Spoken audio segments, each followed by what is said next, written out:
জীবনে কিছু করতে গেলে নিজের শোনো আর শুরু করে দাও। তো আজকে আমার স্টুডেন্ট টু ফার্মার জার্নির প্রথম দিন।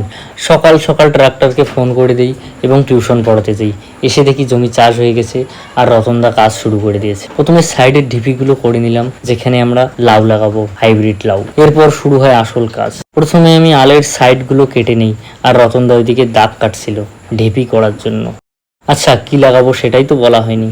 তো বলি, এখানে আমরা লাগাবো করলা, শশা, লাউয়ের ডগা। এবছর এখনো বৃষ্টি নেই, তাই সব জমি শুকনো পড়ে আছে। এরপর শুরু হয় আসল পরিশ্রম। প্রায় 200টা ঢিপি বানাবো। দুপুরে একটু করার পর রেস্ট নেই, বাকিটা বিকেলে হবে। এদিকে আকাশে একটু মেঘও করেছে, মনে মনে ভয় এসেছিল যে বৃষ্টি না এসে যায়।